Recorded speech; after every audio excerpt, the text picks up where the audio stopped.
I don't really watch films anymore, and after watching Bugonia, I am happier than ever about that decision. I just so happened to see this film. I would never have sought it out of my own volition, and deeply regret having done so. This is one of the most disgusting pieces of filth I have ever had the misfortune of experiencing. If this is what cinephiles consider to be high art, then it is the perfect example of why their opinions should not be taken seriously. My genuine advice to everyone regarding this film is to not watch it. It's not just a bad film. It's not so bad it's good. It's an outright psychological attack. If you are a good person, you will have absolutely nothing to gain from this film, and it will only make you feel worse. It's not a thought-provoking film. It's not an intelligent film. It's advertised as a black comedy, yet there is no comedy, so it's really just a black, presented in an intentionally hideous way. The dialogue is atrocious. The characters are unlikable. The musical score, if that's what you can call the intermittent blaring noise, plays at such unfitting times that it feels like a jump scare whenever it comes on. The directing is pretentious and conveys nothing, simply making shots cinematographic for the sake of it. Ironically, considering the theme of this film, every aspect of it is so uncanny that it's as if it were written by aliens. But of course, none of that is what makes it so terrible. It merely shows that this film was not made with the intention of being a good film. Not an ounce of care or positive energy went into its production. So then, it becomes clear what the actual purpose of this film is: to convey a message. It is the most blunt and arrogant propaganda piece I have ever seen.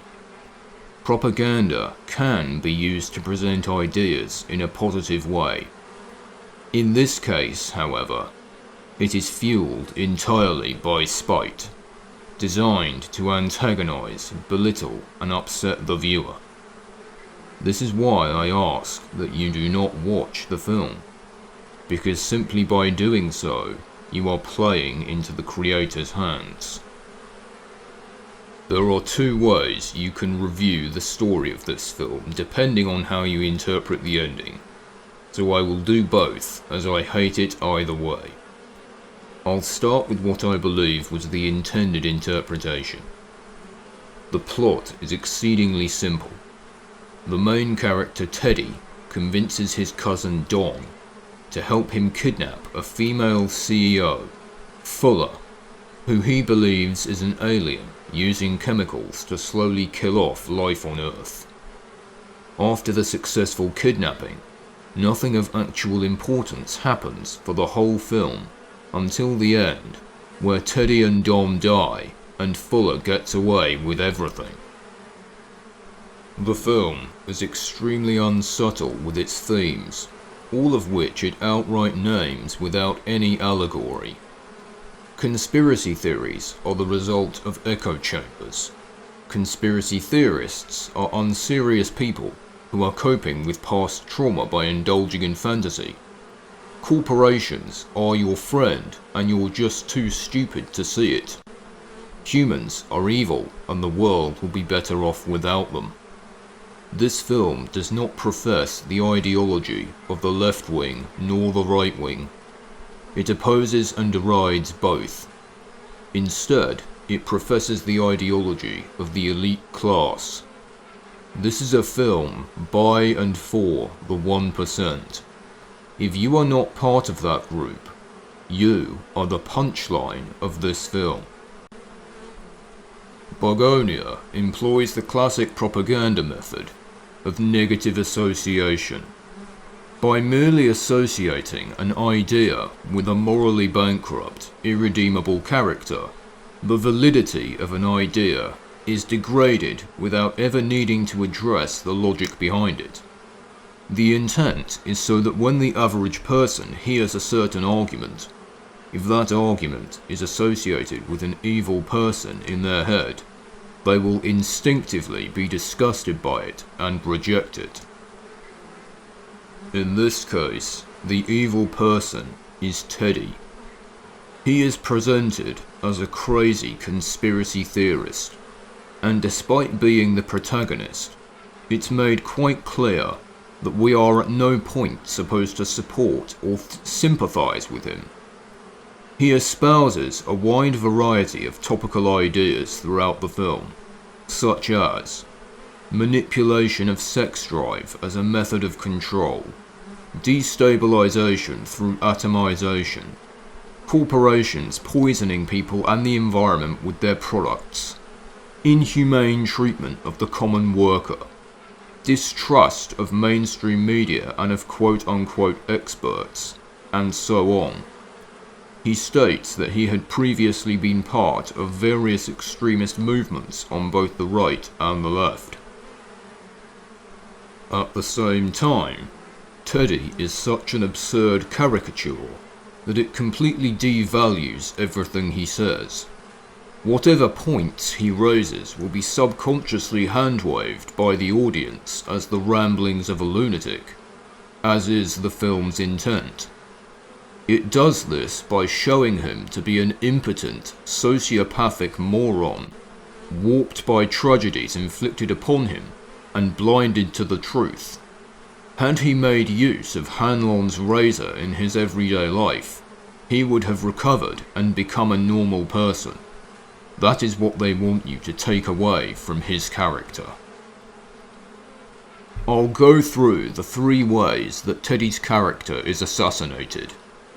First, that he is a moron. The conspiracy he believes in the film is a made-up one. This is important as it allows the writer to embellish it with as many ridiculous details as they please, so that only an utterly deranged person could buy it. We are not presented with any of the evidence that led Teddy to his conclusions, so we can only see them as far-fetched and baseless. In real life, all serious conspiracy theories are backed by a wealth of evidence. Regardless of how much of that evidence is real, Bugonia is not nuanced enough to even approach this aspect. You just have to take the film at its word that Teddy's worldview has no substantial backing, without revealing what led him to believe it, and why he is wrong for doing so. To further detract from his credibility, Teddy's assumptions about the Andromedan aliens are not things he could have ever logically deduced with the resources he had available. That they communicate with their hair, that a certain cream weakens their skin, that they react a certain way to high voltages, their social hierarchy. It's so stupid that your first thought is that he's made it all up. His solutions to certain things are also more extreme than is warranted, such as his paranoia over his sex drive being used against him, prompting him to inject a drug to castrate himself and Don, rather than simply employing self-control. This is shown in an entirely bad light, as Don complains about it later, and Fuller does a girl boss eye roll when she hears about it. Second, Teddy is impotent, both literally and figuratively. He is incompetent and never fully in control.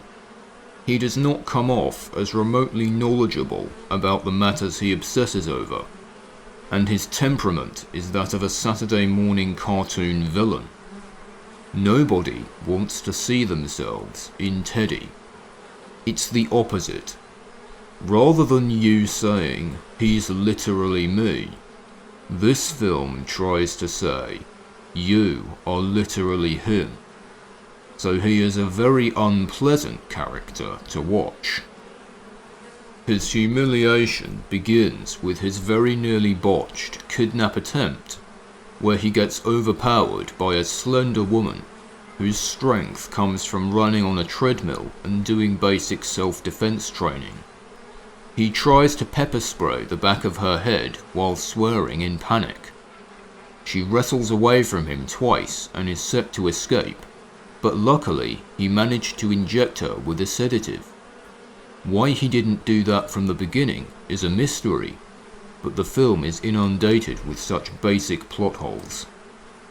Despite being kidnapped, locked in a basement, having her head shaven and being covered in cream, Fuller dominates Teddy from the moment she wakes up. He is meek towards her and never able to provide a convincing rebuttal to anything she says, even though she says nothing surprising, witty, or challenging. The fact that he was not prepared for such basic things, as her insisting she's not an alien for the first few days, only adds to his incompetence. He is sent into a rage just by being corrected in his pronunciation by Fuller. This doesn't make her look cool, and it doesn't make him more believable. It's terrible, childish writing, and it serves as a summation of their entire dynamic throughout the film. And lastly, the element that totally destroys what was left of Teddy's character, his sociopathy. It is revealed near the end of the film that he is, in fact, a serial killer who has previously kidnapped and tortured people in the same manner as Fuller, under the belief that they were also aliens. But even he admits that not all of them were. This is done solely to stamp out all remaining possibility of sympathizing with him, while at the same time ruining the story and creating massive plot holes. If he had done this many times before, why was he so incompetent when kidnapping Fuller? Why was he so affected by Fuller's denial of his conspiracies, when all his previous victims would have done the same? Why did he need Don's help with Fuller, when he had handled all the previous kidnappings fine on his own, and when Don did nothing to help him anyway? None of that matters, because this is a film made with malice, not with love. So long as you feel bad after watching it, it fulfilled its purpose. Some people may say that the morality displayed is grey because Teddy has unjustly suffered prior to the events of the film. This is not the case. Regarding his comatose mother, Fuller is never shown as being a bad person for having done this. A flashback shows her corporate apology. She insists that she is only trying to help, and that these accidents have stopped happening as research has improved.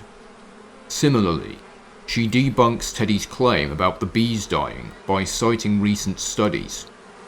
Overall, Teddy is framed as being outright wrong for holding a grudge against Fuller. She deserves no punishment, and he should have trusted the science. It also turns out that Teddy was molested as a child by the policeman character, who serves absolutely zero purpose in the film outside of revealing this fact. It's a jarring moment, as the policeman otherwise seems like a perfectly nice, ordinary guy, and he only mentions this while apologizing for having done it, and insisting that he never did it to anyone else, to which Teddy nonchalantly responds that it doesn't matter. Though it would have surely left a huge impact on him, it is treated as a minor, forgettable point. Indeed, while Teddy does kill the policeman later, it is not for this reason, but because he was about to discover the kidnapped CEO. The inclusion of such a detail serves but one purpose in this film: to humiliate and degrade Teddy. We are told it after being shown how bad of a person he is, so that when we learn this information, we are conditioned to consider it karmic justice. This is monstrous on the part of the filmmakers in its own right. Similarly, when Fuller tricks Teddy into killing his mother, this is intercut between the revelation that he is a serial killer. This is done to make it impossible to sympathize with him at his lowest point, while justifying Fuller's cruelty. You are not supposed to feel sorry for Teddy. You are supposed to laugh at him for being so stupid he thought there was an alien cure for his mother in a bottle of antifreeze. The only way you can interpret this sickening narrative as a black comedy is if you consider the suffering of Teddy to be hilarious, which I have no doubt the creators very much do. Like I said at the beginning, the dialogue and characterization in the movie is so bad that it is as if an alien wrote it. No character reacts naturally to anything or talks in a normal way. The conversations between Teddy and Fuller are plagued with Marvel tier quippiness. Fuller is a girl boss unfazed by her circumstances, excessively eloquent and never lost for words. Characters converse in an overly obtuse way, purely to drip-feed exposition to the audience. Don is an offensive caricature of an autistic person who switches from borderline vegetable to being able to perfectly express his thoughts and feelings when the plot demands it. Fuller is intended as the self-insert of the target audience, but she is insufferable, and given this, it says much about the kind of people the target audience are. But if this is all the film had been, I would not have made this video. You may have noticed that I have not yet touched upon the ending. It is this ending that took my evaluation of Bugonia from horrible to demonic. It is revealed that Fuller was, in fact, the Emperor of the Andromedans all along, exactly as Teddy had surmised. He was correct about everything, right down to the detail that they used their hair to communicate. Because of how accurate the aliens are to Teddy's description, it is my belief that the ending is a hallucination on the part of Fuller. This is one of the two interpretations of the ending I mentioned earlier. With this interpretation, all of my previous criticisms apply. In order to be thematically consistent with the idea of conspiracy theories that runs throughout the film, it should have ended the moment Fuller is revealed to be the Andromedan Emperor. However, it does not, which only serves to lead the viewer to think that it is not a hallucination. So if the intention is for it to be a hallucination, this is more bad writing. As an aside, the interior design of the Andromedan ship is viscerally satanic, and the appearances of the Andromedans are reminiscent of modern art. The entire scene is not designed to appeal to the senses, but to unnerve them, another indicator of the disturbed minds behind Bugonia's creation. The real plot twist of the film is not Fuller's identity, but the true message of the story. It is not conspiracy theorists that are the problem. It is the whole of humanity. The very last sequence begins with the Emperor deciding to kill all humans, as, based on her experience with Teddy, a single human, she considers the entire race to be a failed experiment. We are then shown an excruciatingly long series of shots of human corpses all over the world, having all dropped dead at the Emperor's command. No ethnicity is spared. Children are not spared. Even children living in scrap heaps are shown to have not avoided the Emperor's judgment. If this sequence is to be interpreted as real and not a hallucination, then this is the most evil piece of media I have ever seen. Even if it isn't real, the sentiment remains. The ending's meaning is, as with all things in this film, directly spelled out in a previous scene between Teddy and Fuller. She tells him that the Andromedans populated the Earth with beings of their likeness as an act of grace. However, these beings destroyed each other in countless wars throughout history, until only a vastly genetically inferior strain, humans, remained. The Andromedans have been trying to help humanity become civilized, but evidently it hasn't worked. Therefore, the inferior humans, who are the equivalent of cattle to the Andromedans, must be killed in order to save the Earth from their wars, their habitat destruction, and their climate change. The significance of the bees at the start and end of the film is to show how the reality is the inverse of how it was first presented from Teddy's perspective. In his mind, the decline of the bees and the planet in general was the fault of the Andromedans, so he saw fit to get rid of the Andromedans. But at the end, the decline of the bees and the planet is presented as the fault of the humans, with the Andromedans seeing fit to get rid of the humans as a result. The subsequent genocide of humanity is not depicted as evil, but as good. Every scene of the dead humans is warm and brightly coloured. The sun is shining, the atmosphere tranquil. A sappy rendition of Where Have All the Flowers Gone plays in the background, emphasising that this all happened because humanity refused to learn from war, and therefore deserved to be made extinct. This film truly despises humanity. It sincerely wishes for the events of this film to actually happen, so that the world may be saved. There is no doubt in my mind about that. Of course, throughout all this, animals are depicted as an ultimate good. No mention is made of the brutality of animal life, nor of how much killing takes place in nature. This would be inconvenient for an anti-human propaganda piece to acknowledge after all. It further mocks the bond between humans and animals, with the dog in the ending sequence. Despite having just witnessed its owners collapse and die, the dog just nibbles on their sandwich without a care in the world.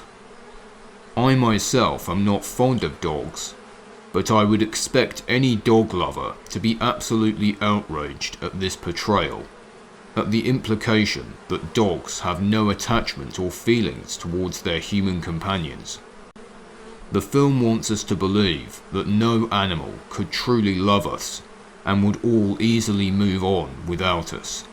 That if we all died, nothing of value would be lost.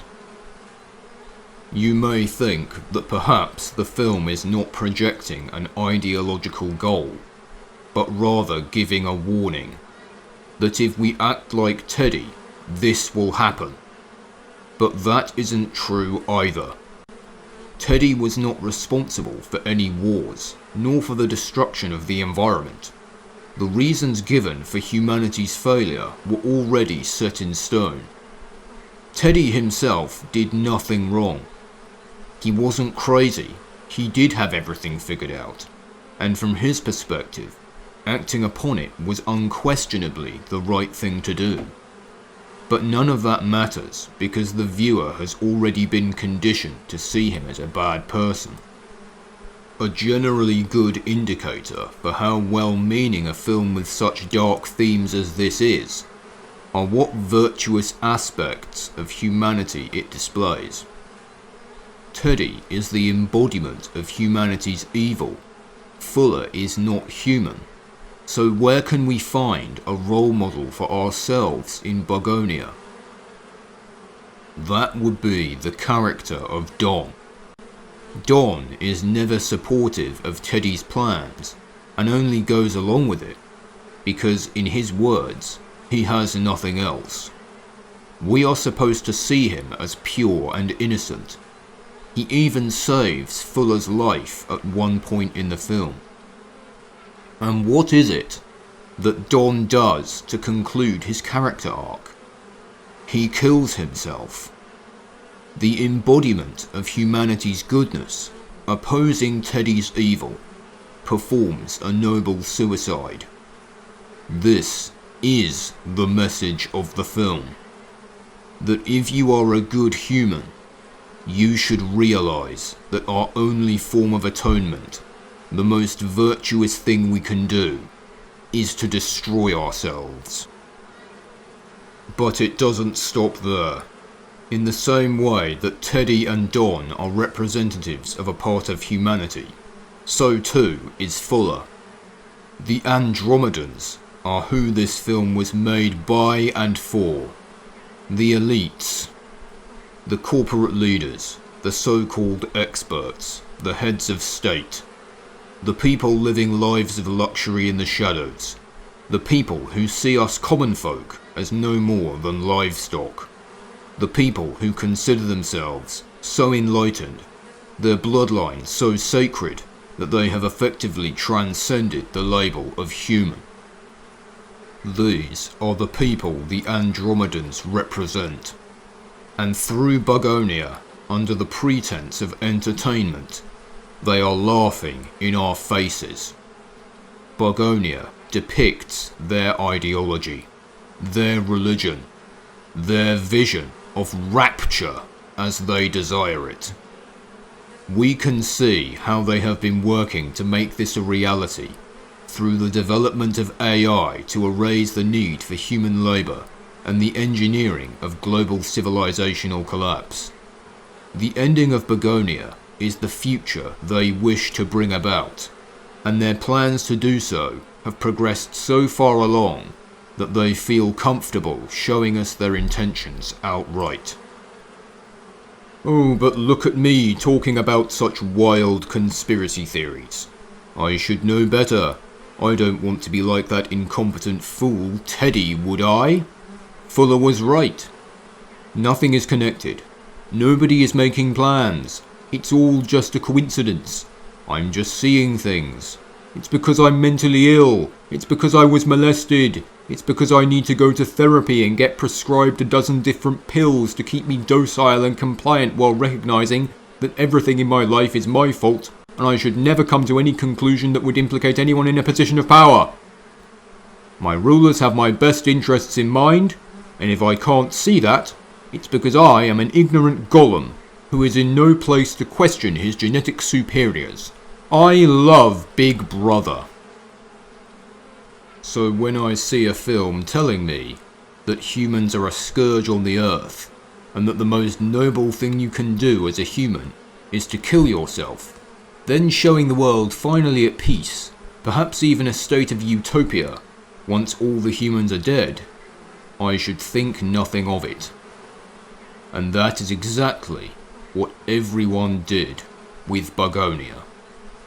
The positive reception of this film, and the total lack of care or criticism for its themes, says so much more about modern society than the film itself. We have reached a point in our culture where you can openly call for and romanticize the extermination of humanity, and nobody will care. That is how minimal our faith in ourselves has become. We must reject this cultural poison. We must regain our self-respect. We must remember how much humanity has created, achieved, and given to the universe. We must treasure, protect, and preserve those creations and achievements. And to do that, we must live, now and forever. Do not accept defeat. Do not consume the slop. Do not eat the Bugonias.